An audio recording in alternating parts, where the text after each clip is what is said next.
ಒಗ್ಗರಣೆ ಇಲ್ಲದೇ ಚೂಡ ಮಾಡ್ತಾಯಿದ್ದೆ ನಾನು. ಅದೇಗೆ ಒಗ್ಗರಣೆ ಇಲ್ಲದೆ ಚೂಡ ಮಾಡೋದು ಅಂತ ಅಂದ್ಕೊತಿದ್ದೀರಾ? ಹಾಗಾದರೆ ವಿಡಿಯೋ ಸ್ಕಿಪ್ ಮಾಡಿದೆ ನೀವು ಎಂಡ್ವರೆಗೂ ನೋಡಿದ್ರಿ ಅಂದರೆ ಗೊತ್ತಾಗುತ್ತೆ ನಿಮಗೆ ನಾನು ಹೇಗೆ ಒಗ್ಗರಣೆ ಇಲ್ಲದೆ ಚೂಡ ಮಾಡ್ತಿದ್ದೀನಿ ಅಂತ. ನಿಮ್ಮೆಲ್ಲರ ದಿನ ನಗುವಿಂದ ಸ್ಟಾರ್ಟ್ ಆಗಿ ನಗುವಿಂದ ಎಂಡ್ ಆಗಲಿ. ವಿಡಿಯೋ ನೋಡುತ್ತಿರುವಲ್ಲ ಎಲ್ಲ ನನ್ನ ವ್ಯೂವರ್ಸ್ಗೂ ನಮಸ್ಕಾರಗಳು. ನಾನು ನಾಗವೇಣಿ ರಾಜ್. ಇಲ್ಲಿ ನೋಡಿರಿ, ಚೂಡ ಜೊತೆಗೆ ನಾನು ನಿಮಗೆ ಗೊತ್ತಿರಬೇಕು, ಎಣ್ಣೆ ಅನ್ಸಂಗಿಲ್ಲ, ಏನೂ ಇಲ್ಲ, ಗೊತ್ತಾಗ್ತಾ ಇರಬೇಕು. ಆದರೆ ಸಖತ್ತ ಕ್ರಿಸ್ಪಿಯಾಗಿ ಬಾಯಲ್ಲಿಟ್ಟರೆ ಕರಗೋ ಹಾಗೆ, ಇವನ್ ಹಲ್ಲಿಲ್ದರೂ ತಿನ್ಬೋದು. ಹಾಗೆ ಮಕ್ಳು ಕೈ ಕೊಟ್ಟರೆ ಮಕ್ಕಳೂ ಇಷ್ಟಪಟ್ಟು ತಿಂತಾರೆ. ಮತ್ತು ಡಯಟ್ ಕಾನ್ಸಿಯಸ್ ಇರೋರು, ಚೂಡ ಇಷ್ಟಪಡೋರು ಅವರೆಲ್ಲ ಅವ್ರಿಗೂ ಕೂಡ ತುಂಬ ಇಷ್ಟ ಆಗುತ್ತಿದೆ. ಯಾಕಂದರೆ ಆಯಿಲ್ ಇರೋಂಗಿಲ್ಲಲ್ಲ ಅದಕ್ಕೆ. ಆದರೂ ನೋಡ್ರಿ, ನಾನು ಬಾಳ್ಗಿಲಿ ಎಣ್ಣೆ ಕಾಯಕ್ಕಿಟ್ಟಿದ್ದೀನಿ. ನಾನು ಏನು ಹೇಳ್ತೀನಿ ಅಂತಂದರೆ ನೀವು ಎಂಡ್ವರೆಗೂ ನೋಡಿದ್ರೆ ಗೊತ್ತಾಗುತ್ತೆ ಒಗ್ಗರಣೆ ಇಲ್ದೇ ಅಂತಂದ್ರೆ. ಈಗ ನಾನು ಎಣ್ಣೆ ಎಲ್ಲ ಚೆನ್ನಾಗಿ ಕಾಯಕ್ಕಿಟ್ಟಿರ್ಕಂದ್ರೆ ದಪ್ಪ ಪಾತ್ರೆದು ಒಂದು ಸ್ವಲ್ಪ ಬಾಳ್ಗೆ ಇಟ್ಕೊಂಡ್ರೆ ಒಳ್ಳೆಯದು. ಯಾಕಂತಂದ್ರೆ ಕರೆ ಐಟಮ್ ಎಲ್ಲ ಭಾಳ ಇರ್ತಾವಲ್ಲ, ಅದ್ರ ಸಂಬಂಧ ನಾನು ಹೇಳ್ತಾ ಇರೋದು. ಹಾಗೆ ಇಲ್ಲಿ ಎಣ್ಣೆ ಕಾಯಕ್ಕಿಟ್ಕೊಂಡು ನಾನು ಇಲ್ಲಿ ಏನೇನು ತೊಗೊಂಡಿದ್ದೀನಿ ನಾನು ಚೂಡ ಮಾಡಲಿಕ್ಕೆ ಅಂತಂದೇಳಿ ನಾನು ನಿಮಗೆ ತೋರಿಸ್ತೇನೆ ನೋಡಿರಿ. ಜಾಸ್ತಿ ಕರಿಬೇವು ತೊಗೋರಿ. ಹಾಗೆ ಬೆಳ್ಳುಳ್ಳಿ ಜಜ್ಜಿಟ್ಕೊಂಡಿದ್ದೀನಿ ನಾನು. ಇಲ್ಲಿ ಶೇಂಗಾ ಮತ್ತು ಪುಟಾಣಿ ಮತ್ತು ಇಲ್ಲಿ ಏನಂದರೆ ಒಣ ಕೊಬ್ಬರಿನ ನಾನು ಕಟ್ ಮಾಡಿ ಇಟ್ಕೊಂಡಿದ್ದೀನಿ ಫ್ರೈ ಮಾಡಲಿಕ್ಕೆ. ಬೆಳ್ಳುಳ್ಳಿ ಮತ್ತು ಕರಿಬೇವು ಎಲ್ಲ ಜಾಸ್ತಿ ಇದ್ದರೆ ತುಂಬ ಚೆನ್ನಾಗಿ ಅನಿಸುತ್ತೆ ಟೇಸ್ಟ್. ಅದಕ್ಕೆ ನಾನು ಹೇಳ್ತಾ ಇರೋದು. ಇವಾಗ ಎಣ್ಣೆ ಚೆನ್ನಾಗಿ ಕಾದಿದೆ ಇಲ್ಲ ಅಂತಂದೇಳಿ ನೋಡ್ತಾ ಇದ್ದೆ ಪದೇ ಪದೇ. ಏನು ಹಾಕಿ ನೋಡಬೇಕು ಅಂತ ಗೊತ್ತಾಗದೆ ಕರಿಬೇವು ಹಾಕಿದೆ. ಕರಿಬೇವೆಲ್ಲ ಫ್ರೈ ಆಗ್ತಾಯಿತ್ತು. ಈ ಥರ ಒಂದು ಜಾಲರಿ ಇಟ್ಕೊಳ್ರಿ. ಜಾಲರಿ ತೊಗೊಂಡು ಬಂದು ಇಟ್ಕೊಂಡ್ರೆ ನಿಮಗೆ ಈ ಥರ ಎಲ್ಲ ಹೆಣ್ಮಕ್ಳಿಗೆ ಹಬ್ಬ ಹುಣ್ಣಿಮೆಲಾಗಲಿ ಅಥವಾ ಸ್ನ್ಯಾಕ್ಸಿಗೆ ಮಾಡಿ ಇಟ್ಕೋಬೇಕಂದ್ರೆ ಈ ಥರ ಪಟ ಪಟ ಮಾಡ್ಕೊಂಡು ಇಡ್ಬೋದು. ಪಟ್ಟಂತ ಮಾಡ್ಬೋದು 5 ನಿಮಿಷದಲ್ಲೇ. ನೋಡಿರಿ ಎಷ್ಟು ಚೆನ್ನಾಗಿ ಆಗ್ತೈತಿ. ಮತ್ತು ಒಂದು ಸ್ವಲ್ಪ ಆಯಿಲ್ ಹಿಡಿಯಂಗಿಲ್ಲ. ಚೆನ್ನಾಗಿ ಎಲ್ಲ ಸೋಸ್ಕೊಂಡು ಬರ್ತೈತಿ. ಮತ್ತು ಹಾಗೆ ಕ್ರಿಸ್ಪಿನೂ ಆಗ್ತವೆ ಫುಲ್ಲು. ಅದಕ್ಕೆ ನಾನು ಈ ಥರದ್ದು ತೊಗೊಂಬಂದು ಮಾಡಿ ನಿಮಗೆ ತೋರ್ಸೋಣ ಅಂತಂದೇಳಿ ತೊಗೊಂಬಂದಿದ್ದೆ ನಾನು ಆ್ಯಕ್ಚುಲಿ ಇದನ್ನು. ನಾನು ಲಾಸ್ಟ್ ಟೈಮೆಲ್ಲ ಇನ್ನೊಂದು ಸ್ವಲ್ಪ ತೂತು ಜಾಸ್ತಿ ಇರುತ್ತಲ್ಲ, ದೊಡ್ಡ ತೂತಲ್ಲಿ ಹಾಕಿದರೆ ಎಲ್ಲ ಅದರಲ್ಲೇ ಬಾಳ್ಗಿಲೆ ಎಲ್ಲ ಇಳಿದು ಹೋಗ್ಬಿಡ್ತಾಯಿತ್ತು. ಅದಕ್ಕೆ ಈ ಥರದ್ದೆಲ್ಲ ತೊಗೊಂಡ್ಬಿಟ್ಟು ಮಾಡಿದರೆ ಚೆನ್ನಾಗಿರ್ತೈತೆ ಅಂತಂದೇಳಿ ನಾನು ಹೇಳ್ತಾ ಇದ್ದೀನಿ. ಮತ್ತು ನಾನು ಇಲ್ಲೊಂದು ಅರ್ಧ kg ಚೂಡ ತೊಗೊಂಡಿದ್ದೆ ನಾನು. ಅಷ್ಟು ಮಾಡ್ಕೊಂಡ್ರಾತಂತ ಮಾಡ್ತಾ ಜಾಸ್ತಿ ಅನಿಸಿದ್ವು. ಅದರಲ್ಲಿ ನಾನು ಬಿಟ್ಟೆ, ಮತ್ತು ಫ್ರೆಶ್ಶಾಗಿ ಮಾಡ್ಕೊಂಡ್ರಾಯ್ತು ಅಂತಂದು ಹೇಳಿಬಿಟ್ಟು. ಮತ್ತು ನಾನು ಬೆಳಗ್ಗೆ ಒಂದು ದಿವಸ ಅಡುಗೆ ಏನೋ ಕಡಿಮೆ ಇತ್ತು, ಟಿಫಿನ್ ಅಷ್ಟೇ ಮಾಡ್ತಾಯಿದ್ದೆ. ನಾನು ಒಂದು ಹಾಫ್ ಆನ್ ಅವರಲ್ಲೇ ಮಾಡಿದ್ದೆ. ನಾನು ಬೆಳಗ್ಗೆನೇ ಮಾಡಿಟ್ಟು ಹೋಗಿದ್ದೆ ಆ್ಯಕ್ಚುಲಿ ಇದನ್ನು. ಅಂದರೆ ಅಷ್ಟು ಫಾಸ್ಟಾಗಿ ಮಾಡ್ಬೋದು ಅಂತ ಹೇಳ್ತಿದ್ದೆ ನಾನು.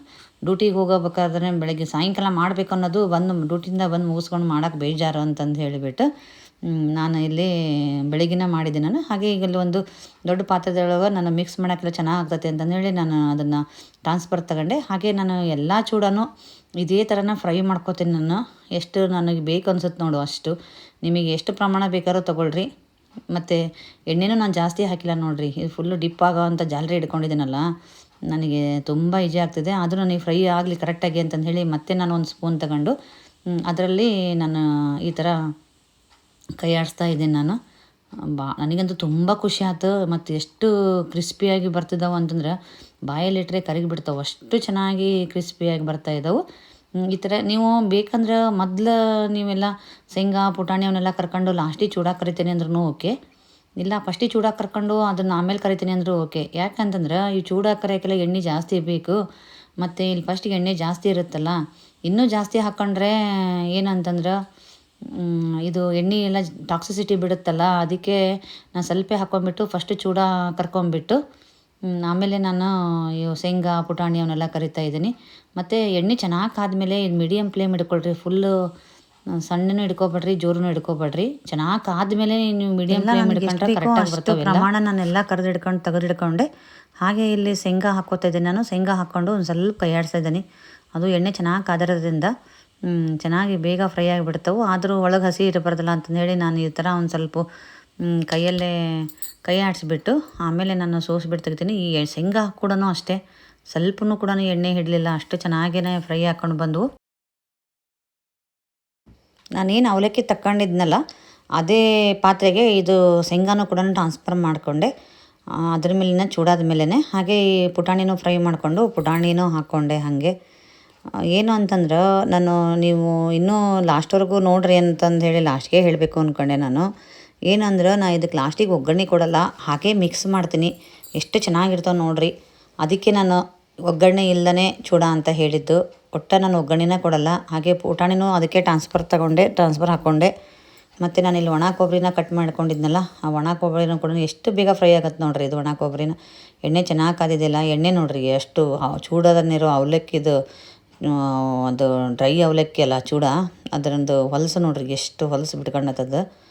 ಆಮೇಲೆ ನಾನು ಹಂಗೆ ಎಣ್ಣೆನ ಇಟ್ಬಿಟ್ಟು ಎಲ್ಲ ತಣ್ಣಗಾದ್ಮೇಲೆ ತಿಳಿ ಕುತ್ಕೊಂಡಿರುತ್ತಲ್ಲ ಅದನ್ನು ಸೋಸ್ಕೊಂಡ್ಬಿಟ್ಟು ಕೆಳಗಲ್ದೆಲ್ಲ ಚೆಲ್ಲಿ ಬಿಡಬೇಕು. ಇಷ್ಟೊಂದು ಹೊಲಸಿದೆ ನೋಡಿರಿ. ಇಷ್ಟು ನಾವು ಅವಲಕ್ಕಿ ತೋರ್ಸ್ಕೊಂಡು ತಿನ್ನೋದಾತಂದ್ರೆ ಇಷ್ಟು ಮೋಸ್ಟ್ಲಿ ತಿಂತವನ್ನ. ನೀರಲ್ಲಿ ಬರುತ್ತೆ ಇಲ್ಲ ಅಂತಲ್ಲ, ನೋಡಿರಿ ಎಣ್ಣೆಲಿನೂ ಬಿಟ್ಟತ್ತೆ ಹೆಂಗೆ ಬಿಟ್ಟತಿ ಅಂತ. ಆಮೇಲೆ ಇಲ್ಲಿ ನಾನು ಜವಾರಿ ಬೆಳ್ಳುಳ್ಳಿ ಯೂಸ್ ಮಾಡಿದ್ದೀನಿ, ಹಾಗಾಗಿ ಜವಾರಿ ಬೆಳ್ಳುಳ್ಳಿ ಚೆನ್ನಾಗಿ ಫ್ರೈ ಆಗಿ ಚೂಡೋದ ಮಧ್ಯೆ ಒಂದೊಂದು ಬಂತಂದ್ರೆ ಸಖತ್ತ ಟೇಸ್ಟ್ ಬರ್ತೈತಿ. ಬೆಳ್ಳುಳ್ಳಿ ಇಷ್ಟಪಡ್ರಿಗಂತೂ ಭಾಳ ಲೈಕ್ ಆಗ್ತತಿ ಇದು. ಮತ್ತು ಕರಿಬೇವು ಬೆಳ್ಳುಳ್ಳಿನ ಮೊದಲೇ ಹೇಳ್ದಂಗೆ ಜಾಸ್ತಿ ಹಾಕ್ಕೊಳ್ರಿ. ಅಂದ್ರೆ ಒಂದೊಂದು ತುತ್ತಿಗೆ ಒಂದೊಂದು ಕರಿಬೇವು ಒಂದೊಂದು ಚೂಡ ಬಂದ್ರೆ ಇದು ಒಂದು ಬೆಳ್ಳುಳ್ಳಿ ಬಂದ್ರಂತೂ ಭಾಳ ಚೆನ್ನಾಗತ್ತೆ ನೋಡ್ರಿ. ಈಗೆಲ್ಲ ನಾನು ಚೂಡಾದ ಮೇಲೆ ಹಾಕ್ಕೊಂಡಿದ್ನೆಲ್ಲ ಇವನ್ನೆಲ್ಲ ಫ್ರೈ ಮಾಡ್ಕೊಂಡಿದ್ವ. ಈಗ ಚೆನ್ನಾಗಿ ಇವ್ನು ಮಿಕ್ಸ್ ಕೊಡ್ಕೊಂಡು ಇಲ್ಲೇ ನಾನು ಡೈರೆಕ್ಟಾಗಿ ಇದಕ್ಕೆ ನಾನು ಉಪ್ಪು ಮತ್ತು ಖಾರನ ಸೇರಿಸ್ತೀನಿ. ಹಾಗೆ ನಾನು ಬಿಳಿ ಎಳ್ಳನ್ನು ಫ್ರೈ ಮಾಡಿಕೊಂಡಿದ್ವು ಇರ್ತವೆ, ನಾನು ಯಾವಾಗಲೂ ಫ್ರೈ ಮಾಡಿಕೊಂಡಿರ್ತೀನಿ, ಅದನ್ನು ಒಂದು ಸ್ವಲ್ಪ ಸೇರಿಸ್ತಾ ಇದ್ದೀನಿ. ಇದು ಒಗ್ಗರಣೆ ಇಲ್ಲದೇ ಇಷ್ಟು ಮಾಡ್ಕೋಬೇಕು ಅಂತಂದ್ರೆ, ಇಲ್ಲಪ್ಪ ಚೆನ್ನಾಗಿ ಅನ್ಸಂಗಿಲ್ಲ ಅಂದ್ರೆ ನೀವು ಬೇರೆ ಪಾತ್ರೆಯಲ್ಲಿ ಸ್ವಲ್ಪ ಎಣ್ಣೆ ಇಟ್ಕೊಂಡ್ಬಿಟ್ಟು ಒಗ್ಗರಣೆ ಬೇಕು ಅಂತ ಅನಿಸಿದ್ರೆ ನಿಮಗೆ ಅದರಲ್ಲಿ ಸ್ವಲ್ಪ ಉಪ್ಪು ಖಾರ ಜೀರಿಗೆ ಸಾಸಿವೆ ಜೀರಿಗೆ ಹಾಕ್ಕೊಂಡ್ಬಿಟ್ಟು ಇದಕ್ಕೆ ಮಿಕ್ಸ್ ಮಾಡ್ಕೊಂಡ್ರೂ ಬರ್ತೈತಿ. ಬಟ್ ನನಗೆ ಬೇಡ ಒಗ್ಗರಣೆ ಇಲ್ಲದೇ ತಿನ್ನಬೇಕು ಮತ್ತು ಒಗ್ಗರಣೆ ಇಲ್ಲದೆ ಇರೋ ಯಾವ ರೀತಿ ಒಂದು ರೆಸಿಪಿ ತೋರಿಸ್ಬೇಕು ನಿಮಗೆ ಅಂತಂದು ಹೇಳಿ ಅಂದ್ಕೊಂಡಿದ್ದೆ. ಅದಕ್ಕೆ ನಾನು ಈ ಥರ ಮಾಡಿದ್ದೀನಿ. ಆ್ಯಕ್ಚುಲಿ ನಾನು ಈ ರೆಸಿಪಿ ಅಪ್ಲೋಡ್ ಮಾಡೋ ಅಷ್ಟೊತ್ತಿಗೆ ಚೂಡ ಎಲ್ಲ ಖಾಲಿ ಆಗಿಬಿಟ್ಟಿದ್ವು. ಅಷ್ಟೊಂದು ಇಷ್ಟಪಟ್ಟು ದಿನಾ ಟೀ ಜೊತೆಗೆ ಸಾಯಂಕಾಲ ಚೂಡ ಹಾಕ್ಕೊಂಡು ತಿಂದು ನಾವು ಮುಗಿಸಿ ಖಾಲಿ ಮಾಡಿದ್ವಿ. ಹಾಗೆ ಇಲ್ಲಿ ಬಿಳಿ ಎಳ್ಳು ಫ್ರೈ ಮಾಡ್ಕೊಂಡು ಇಟ್ಕೊಂಡಿದ್ದೆ ಡ್ರೈ ರೋಸ್ಟ್, ಅದನ್ನು ಹಾಕ್ಕೋತಾ ಇದ್ದೀನಿ ನಾನು. ಹಾಕ್ಕೊಂಡು ಚೆನ್ನಾಗಿ ಮಿಕ್ಸ್ ಮಾಡಿಕೊಂಡು ಒಂದು ಸಲ ತಿಂದುಬಿಟ್ಟು ಉಪ್ಪು ಖಾರ ಸರಿ ಇತ್ತು ಅಂದರೆ ಓಕೆ, ಸರಿ ಇಲ್ಲ ಅಂದರೆ ಯಾವ್ದು ಬೇಕು ನೋಡಿರಿ ಹಾಕ್ಕೊಂಡ್ಬಿಟ್ಟು ಮಿಕ್ಸ್ ಮಾಡಿಕೊಂಡು ಒಂದು ಡಬ್ಬದಲ್ಲಿ ಸ್ಟೋರ್ ಮಾಡಿ ಇಟ್ಕೊಳ್ರಿ. ನಿಮಗೆ ಯಾವಾಗ ಬೇಕು ನೋಡಿರಿ ಯಾವಾಗ ತಿನ್ಬೋದು. ಒಂದು 15-20 ದಿವಸ ಮಾತ್ರ ಫ್ರೆಶ್ ಆಗಿ ಚೆನ್ನಾಗಿರ್ತೈತಿ. ಮತ್ತು ಏನು ಅಂತಂದ್ರೆ ಬಿಸಿ ಇದ್ದಾಗನ ಹಾಕ್ಬೇಕು ಇದನ್ನು ಉಪ್ಪು ಖಾರನ, ಅಂದರೆ ಅದು ಚೆನ್ನಾಗಿ ಹಿಡ್ಕೊಳ್ತೈತಿ. ನಂದು ಖಾರದ ಪುಡಿ ಕಲರ್ ಕಡಿಮೆ, ಅದಕ್ಕೆ ಹಿಂಗೆ ಬರ್ತಾಯಿದೆ. ಕಲರ್ ಇರೋ ಖಾರ ಪುಡಿ ಹಾಕಿದ್ರೆ ಕಲರು ಕೂಡ ಚೆನ್ನಾಗಿ ಬರ್ತಾವೆ. ನಾವು ಮನೆ ಮೆಣಸಿನ್ಕಾಯಿ ಹಾಕಿದ್ದು ಬ್ಯಾಡಗಿ ಮೆಣಸಿನ್ಕಾಯಿ, ಅಷ್ಟೊಂದು ಬ್ಯಾಡಗಿ ಮೆಣಸಿನ್ಕಾಯಿ ಆದರೂ ಕೂಡ ಕಲರ್ ಕಡಿಮೆನೇ, ಮನೆಯದ್ದೇ ಅದು, ನಮ್ಮೂರೇ ಬ್ಯಾಡಗಿ. ಹಾಗಾಗಿ ನೋಡಿರಿ ಚೆನ್ನಾಗಿ ಮಿಕ್ಸ್ ಮಾಡಿದ ಮೇಲೆ ನಾನು ತೋರಿಸ್ತೀನಿ.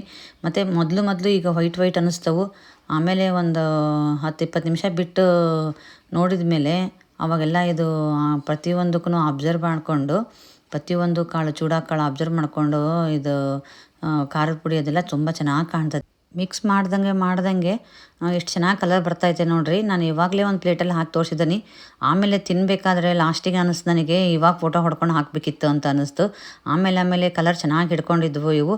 ಸರಿ, ಈ ವಿಡಿಯೋ ಇಷ್ಟ ಆಯ್ತು ಅಂದರೆ ನಿಮ್ಮ ಲೈಕ್ ಮಾಡೋದನ್ನು ಮರಿಬೇಡಿ. ಹಾಗೆ ಕಮೆಂಟ್ ಮಾಡಿ ಹೇಗಿತ್ತು ಅಂತ, ನೀವು ಹೇಗೆ ಚೂಡ ಮಾಡ್ತೀರಿ ಅಂತ ನನಗೆ ಕಮೆಂಟ್ ಮಾಡೋದನ್ನು ಮರಿಬೇಡಿ. ನನ್ನ ಚಾನಲ್ ಇನ್ನೂ ಸಬ್ಸ್ಕ್ರೈಬ್ ಆಗದೆ ಹಾಗೆ ನೋಡ್ತಾ ಇದ್ರಿಂದ ಪ್ಲೀಸ್ ಸಬ್ಸ್ಕ್ರೈಬ್ ಮಾಡ್ಕೊಳ್ರಿ. ನಿಮ್ಮ ಫ್ರೆಂಡ್ಸಿಗೆಲ್ಲ ಶೇರ್ ಮಾಡಿ. ಮತ್ತು ನಾನು ಕೊಬ್ಬರಿ ಕಡ್ಡಿ ಮಾಡಿದ್ದೆ, ಆ ವಿಡಿಯೋನೂ ನಾನು ಯೂಟ್ಯೂಬಲ್ಲಿ